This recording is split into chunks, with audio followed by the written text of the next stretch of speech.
तो फिल्म की शुरुआत 1988 से होती है। एक मिस्टीरियस से घर को हम देखते हैं जिसमें कैथरीन नाम की लड़की एंटर करती है। वो अंदर जाकर डाइनिंग टेबल पर एक ओइजा बोर्ड रखती है जिसके जरिए सोल से कांटेक्ट किया जा सकता था। इसी घर में उसकी एक दोस्त क्लेयर और उसका बॉयफ्रेंड थॉमस भी था। ओइजा बोर्ड गेम खेलने से पहले कैथरीन इन दोनों को बताती है कि माना जाता है ये घर बहुत ज्यादा हॉन्टेड है। इस घर में सालों पहले कई मर्डर्स भी हुए हैं। खैर ये लोग अब ओइजा बोर्ड गेम को खेलना स्टार्ट कर देते हैं। पहले पहले तो इनके दिल में कोई डर नहीं, लेकिन जैसे ही इन्होंने ओइजा बोर्ड की प्लानचेट पर हाथ रख के यहाँ पर पूछा कि हमारे अलावा अगर कोई चीज यहाँ पर है तो वो अपने होने का एहसास दिलाए, तो एकदम से उस एंटिटी ने, उस सोल ने कैथरीन का हाथ पकड़ लिया। कैथरीन बुरी तरह घबरा गई। उसने ओइजा बोर्ड के ऊपर से हाथ उठा लिया और तभी उसी स्पिरिट ने उनके सामने क्लेयर को, यानी उसकी दोस्त को, कुर्सी से पीछे खींच लिया, अंधेरे में खींच लिया और वो मिली ही नहीं। ये सब देखते हुए थॉमस डरकर वहां से भाग गया और जब कैथरीन अपनी दोस्त को ढूंढने के लिए उठी तो उसे ऐसा फील हुआ जैसे उसके पीछे कोई खड़ा हो। पीछे मुड़कर उसने देखा तो ये एक अजीब सी एंटिटी थी जिसे वो सही तरह देख नहीं पाई। उससे पहले ही उस एंटिटी ने उसे उठाकर घर से बाहर फेंक दिया और सीन यहीं से सालों बाद शिफ्ट हो गए। अब हमें लॉरी और लॉरी की मॉम को दिखाया जाता है जिनको घर के इंस्टॉलमेंट ना देने की वजह से घर खाली करने का ऑर्डर मिल चुका है। ये लोग अब अपना सामान पैक करने लग जाते हैं और यहाँ लॉरी अपनी मॉम से परमिशन मांगती है अपने पुराने घर जाने की, क्योंकि उसे एक बुक की रिसर्च करनी थी और ये बुक पैरानॉर्मल चीजों पे बेस्ड थी। इनका पुराना घर भी पैरानॉर्मल एक्टिविटीज की वजह से मशहूर था। लॉरी की मॉम उसे वहां जाने से मना करती हैं और कहती हैं कि असल में वो घर हमारा नहीं है, वो घर मेरी कज़न का है और उनके साथ मेरी ज्यादा बनती नहीं, तो मेरा नहीं ख्याल कि हमारा वहां जाना बनता है। लॉरी की मॉम के मना करने के बावजूद भी लॉरी अब वहां जाने का प्लान बना लेती है, क्योंकि उसे हर हाल में डेडलाइन से पहले अपना प्रोजेक्ट कंप्लीट करना था। वो अपने बॉयफ्रेंड निक समेत अपने 3 फ्रेंड्स को लिए उस घर के लिए निकल जाती है बिना अपनी मॉम को बताए। स्पेंसर लॉरी से पूछता है कि आखिर उस घर में ऐसा है क्या, तो लॉरी ने बताया उस घर में बहुत सी अजीबोगरीब चीजें हुई है जिसके बारे में मैं ज्यादा खुद भी नहीं जानती, लेकिन हाँ, हर एक इंसान को उस घर में जाना मना है। माना जाता है कि उस घर में काफी सारे बच्चों का सैक्रिफाइस यानी बलि दी गई थी। थोड़ी देर में ये चारों उस घर के सामने पहुंच भी जाते हैं और ये घर कोई और नहीं बल्कि वही घर था जिसे हम मूवी की स्टार्टिंग में देख चुके हैं। यहाँ आकर समांथा जो कि लॉरी की कजन है वो इन सब का वेलकम करती है। वो भी यहाँ रहती नहीं थी, बस लॉरी के कहने पर यहाँ आई थी क्योंकि उसे अपनी फैमिली का पास्ट लॉरी से ज्यादा पता था। वो इन सब के यहाँ आने के बाद इन चारों को अपने बड़े लोगों की चीजें दिखाना शुरू करती है और बताती है कि उनकी आंट असल में एक विच थी, एक जादूगरनी थी। इसके बाद समांथा इन सब को इनका रूम दिखा देती है। अब टीना, लॉरी की एक फ्रेंड, जिस रूम में रुकी थी उस रूम में बेड पे एक डॉल भी थी जिसकी आंखें अजीब सी थी। टीना ने जब उसकी आंखों में देखा तो ऐसा लगा जैसे उस डॉल ने उसे पोसेस कर लिया है। वो बिना पल के झपकाए इस डॉल को देखती रही और काफी देर तक ऐसे ही बैठी रही, यहाँ तक कि उसके फ्रेंड ने आकर उसे बुलाया नहीं। उसके फ्रेंड के बुलाने पर वो उस डॉल के पोजेशन से बाहर निकल आई। यहाँ लॉरी अब इस पूरे घर को चेक करने लग गई थी।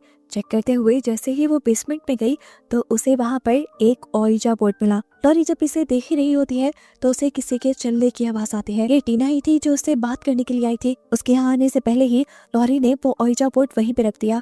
तभी इनका दोस्त स्पेंसर इन्हें आवाजें लगाते हुए आ गया तो लॉरी टीना को लेकर इस रूम से बाहर चली गई और उसने इस रूम का दरवाजा बंद कर दिया। डिनर टेबल पर समांथा इन सबको बताती है कि किसी को भी इस घर में रहने की इजाजत नहीं है और तुम लोग इल्लीगल इस घर में रह रहे हो। अब स्पेंसर उससे उस कहानी के बारे में पूछता है जो बच्चों की इस घर में कुर्बानी के बारे में मशहूर थी। समांथा अब कहानी सुनाना शुरू करती है और बताती है कि उसकी आंटी और उसकी सिस्टर्स सभी अच्छी विचेस थी।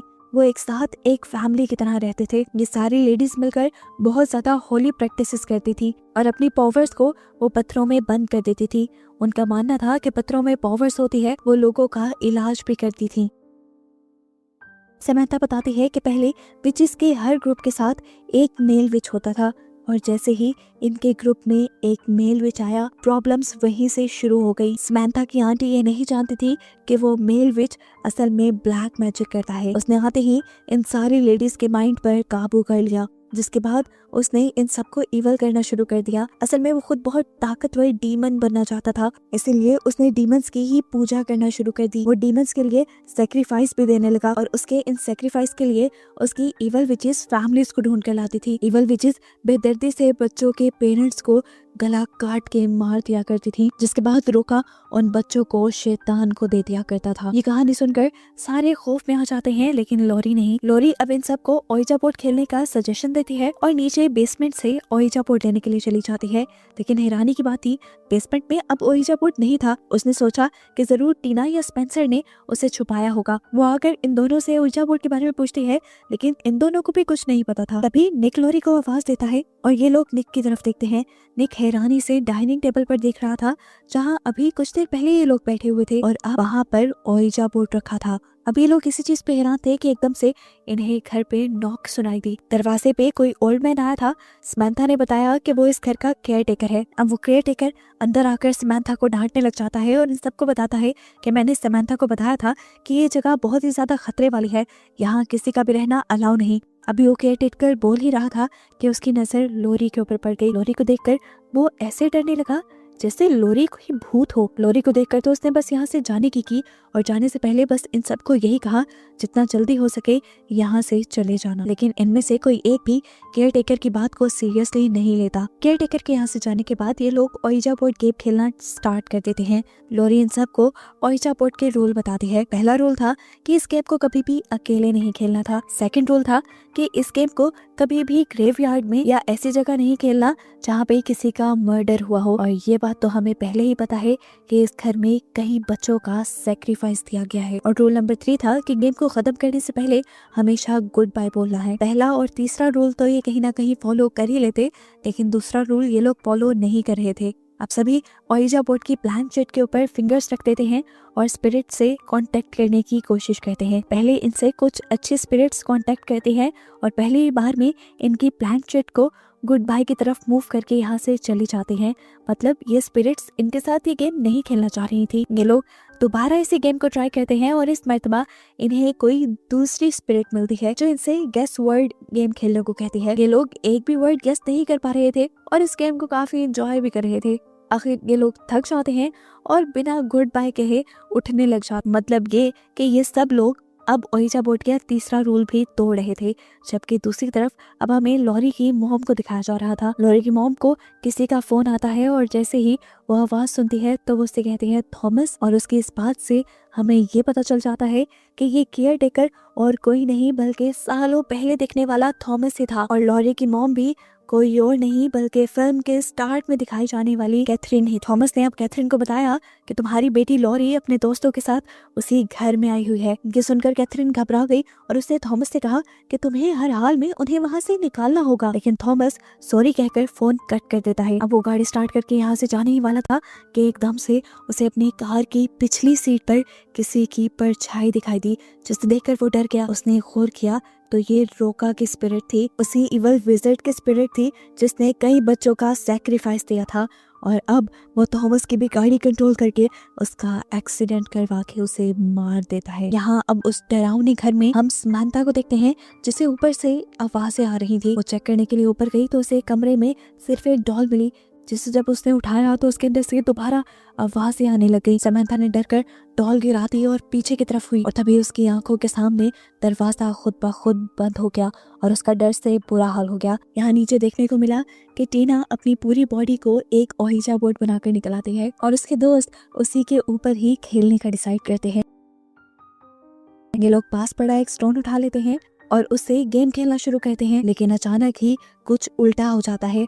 स्पिरिट उनके सवालों के जवाब देने के बजाय उस स्टोन को मूव करने लग जाती है जिस स्टोन के जरिए ये खेल रहे थे। मूव करते करते वो स्टोन टीना के मुंह के अंदर चला गया और उसके हलक से होता हुआ उसके पेट में चला गया। टीना दर्द से चिल्लाने लगी। उसकी खराब तबीयत को देखते हुए ये लोग उसे हॉस्पिटल ले जाने का फैसला करते हैं। ये लोग उसे अपनी गाड़ी में बिठा लेते हैं, लेकिन जितनी भी मर्तबा ये लोग गाड़ी इस जगह से निकालने की कोशिश करते हैं घूम फिर कर वापस इसी घर के सामने आ जाते हैं। लॉरी इन सब चीजों से परेशान होकर इन्हें कहती है कि हमें ओइजा बोर्ड को खत्म करना होगा, फिर ही हम इन चीजों को खत्म कर पाएंगे। ये लोग यहाँ मिलकर ओइजा बोर्ड को जलाने लग जाते हैं और इतनी देर में इनके पीछे थॉमस आ जाता है, केयर टेकर, जिसका अभी रोका ने एक्सीडेंट करवाया था। वो अभी जिंदा था।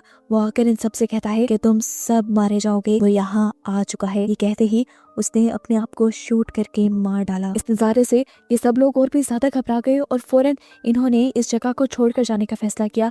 लेकिन जब ये कार के पास गए तो देखा कि इनकी कार भी पंचर हो चुकी थी। ये लोग अब पैदल ही इस जगह से भागने का सोचते हैं, लेकिन अचानक टीना के पेट में बहुत ज्यादा दर्द होने लग जाता है और ये लोग टीना को लेकर वापस घर के अंदर आ जाते हैं। थकान इनको बहुत ज्यादा हो चुकी थी।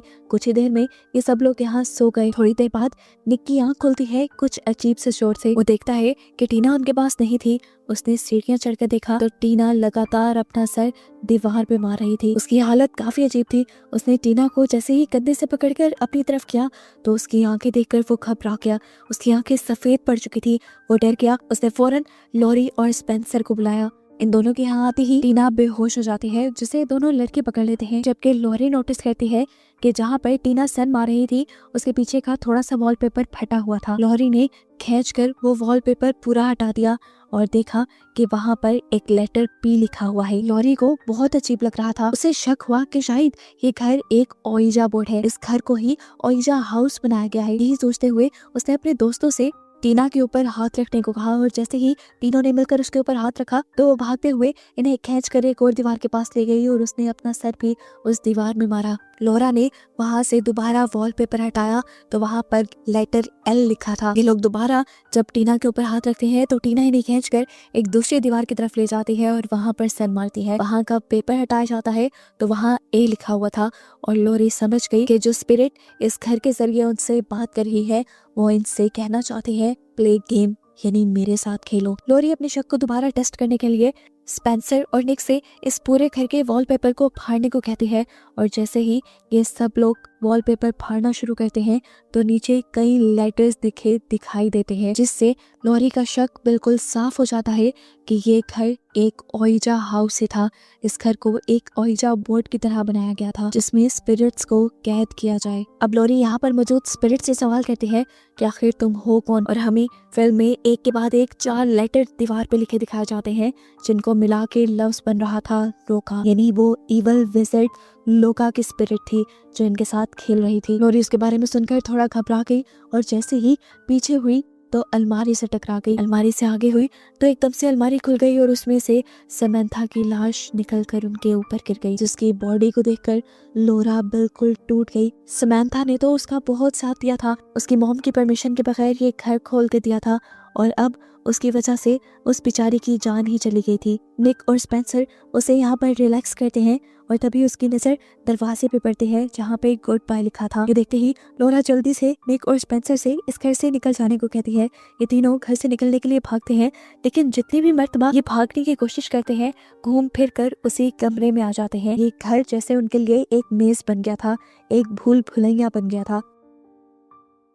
ये लोग बुरी तरह इस कमरे में फंस चुके थे। इन्हें इस कमरे से निकलने का तरीका यहीं से मिलना था। ये सोच आती है स्पेंसर की और तभी उनकी नजर एक बुक पे पड़ती है जो रोका के ऊपर लिखी गई थी। इस बुक को पढ़ने पर उन्हें पता चलता है कि रोका ने आसपास के जंगल में बहुत सारी ईवल चीजें की थी, जिसकी वजह से वहाँ के हर दरख्त के अंदर बहुत सारी ईवल एनर्जीज आ गईं और उन्हीं दरख्त की लकड़ियों से इस घर को बनाया गया था। रोका की ताकत दिन ब दिन बढ़ती जा रही थी। वो इस घर में ही रहता था। उसका जुल्म भी दिन ब दिन जैसे ही बढ़ता गया तो अच्छी विचेस ने उसको कंट्रोल करने का फैसला किया। ये अच्छी विचेस जानती थी कि रोका बहुत ज्यादा ताकतवर है, इसलिए उन्होंने पूरा प्लान बनाया। पहले वो उसकी इवल ग्रुप में घुसी और फिर सीक्रेटली उसका स्टोन चुराते हुए इन गुड विचेस ने उसके इसे स्टोन को रोका को ही खिला दिया, जिस स्टोन के अंदर रोका की सारी नेगेटिव पावर्स थी। उस स्टोन के रोका के अंदर जाने पर उस स्टोन ने रोका के अंदर की सारी पावर्स छीन ली, जिसके बाद विचेस ने रोका को मार डाला और उसके जिस्म के हजारों टुकड़े कर कर इसी घर की बेसमेंट में दफना दिए। जिसके बाद उसकी स्पिरिट को इस घर में कैद करने के लिए इन सारी अच्छी विचेस ने मिलकर इस घर को ही एक ओइजा हाउस बना दिया ताकि उसकी स्पिरिट इस घर से बाहर ना निकल पाए। यहाँ पर लॉरी को बचपन की वो स्टोरी याद आती है जो कैथरीन ने यानी उसकी मॉम ने उसे सुनाई थी। वही स्टोरी, वही वाकया जिसे हम मूवी के स्टार्ट में देख चुके हैं कि किस तरह कैथरीन के दोस्त को उस इवल स्पिरिट ने खींच लिया था अंधेरे में। लॉरी आज तक नहीं जानती थी कि वो स्टोरी असल में थॉमस और उसकी मॉम की ही है। लॉरी अब समझ गई थी कि अगर इन्हें इस घर से निकलना है तो इन्हें ये गेम खेलना पड़ेगा। इसीलिए ये लोग दोबारा टीना को पकड़ लेते हैं और स्पिरिट के साथ वर्ड गेस गेम शुरू कर देते हैं। टीना के जरिए एक के बाद एक लफ्ज के ऊपर इशारा करती है। निक पहला लफ्ज गेस करता है लेकिन गलत गेस करता है, जिसकी वजह से वो स्पिरिट उसे खींचकर कमरे में ले जाती है और उसके बाद उसे मार डालती है। उसकी मौत के बाद ये लोग घबरा जाते हैं, लेकिन लॉरा के जहन में दोबारा से एक आइडिया आता है। लॉरा को पता था कि उस स्पिरिट का नाम रोका है। वो स्पेंसर से कहते हैं कि अगर हम इस घर में रोका के स्पेलिंग को ही हाइड कर देंगे तो शायद उस स्पिरिट की पावर्स कम हो जाएंगी। ये लोग अब जल्दी से एक टेप के जरिए रोका वाले वर्ड्स को ढक देते हैं और ऐसा करते ही इन्हें लगता है कि ये लोग आजाद हो गए, लेकिन ठीक उसी टाइम पर किसी ने पीछे से स्पेंसर को खींच लिया। लॉरी जब देखती है कि ये रोका को छुपाने वाला मेथड भी काम नहीं किया तो वो अब टीना के पास जाती है और उससे कहती है आई एम सॉरी, लेकिन मुझे ये करना ही पड़ेगा। ये कहते ही उसने चाकू उसके पेट में स्टैब कर दिया और उसका पेट काटते हुए उसके पेट से उस स्टोन को बाहर निकाल लिया। स्टोन के बाहर निकालते ही टीना एकदम से होश में आ जाती है। उसकी आंखें अभी भी सफेद और भयानक थी। उसके बैठते ही हम देखते हैं कि दीवार पे से आर वाली टेप्स उतर जाती हैं। इससे पहले कि अब टीना लॉरी के ऊपर हमला करती, पीछे से स्पेंसर आकर जल्दी से टीना को शूट कर देता है, लेकिन इन गोलियों का भी टीना के ऊपर कोई असर नहीं हुआ था। वो दोबारा से जिंदा होकर उठ खड़ी हुई थी और अब टीना जल्दी से स्पेंसर के ऊपर हमला करने के लिए उसकी तरफ बढ़ती है। इससे पहले कि वो स्पेंसर को काट देती, पीछे से लॉरी ने जाकर आर वाले लेटर को ढक दिया और उसकी पावर्स जैसे कम हो गई। असल में आर लेटर को दोबारा से हाइड करने की वजह से रोका दोबारा से कैद हो गया था। उसी ने टीना की बॉडी को पोसेस किया हुआ था और उसके टीना की बॉडी से निकलते ही टीना गिर पड़ी, वो मर गई। यहाँ पर इस टाइम सिर्फ 2 ही लोग जिंदा बचे, जो थे स्पेंसर और लॉरी, जो उस घर से सक्सेसफुली बाहर निकल आए। और फिर हमें 3 महीने बाद की कहानी दिखाई गई। लॉरी बहुत ज्यादा दुखी थी। उसने अपने अच्छे दोस्तों को खो दिया था। वो अभी भी ग्रेवयार्ड में बैठी अपनी और निक की पुरानी वीडियोस देख रही थी और उसे याद कर रही थी। तभी स्पेंसर उसके पीछे आ जाता है। हम देखते हैं कि स्पेंसर उसकी बहुत ज्यादा मदद कर रहा था। उस हादसे के बाद वो उसका अच्छा दोस्त बन गया था। वो लॉरी को लोन भी दिलवाता है, जिसकी वजह से ये लोग अपना घर वापस हासिल कर लेते हैं।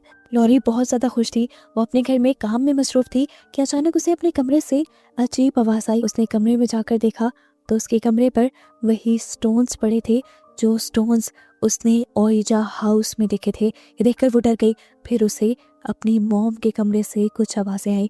उसने दरवाजा खोल के देखा तो वहाँ वॉलपेपर के पीछे पी लेटर लिखा था, जिसे देखकर वो समझ गई कि यहाँ पर कोई स्पिरिट आ चुकी है जो उससे गेम खेलने को कह रही है। हो सकता है कि ये स्पिरिट रोका की ही हो। इससे पहले कि वो कुछ भी समझ पाती, उसकी मॉम पोजेस हुई सफेद आंखों के साथ उसके सामने आ जाते हैं और एकदम से ये मूवी बहुत सारी मिस्ट्रीज और सवालों के साथ यहीं पर खत्म हो जाती है कि अब आगे होगा क्या।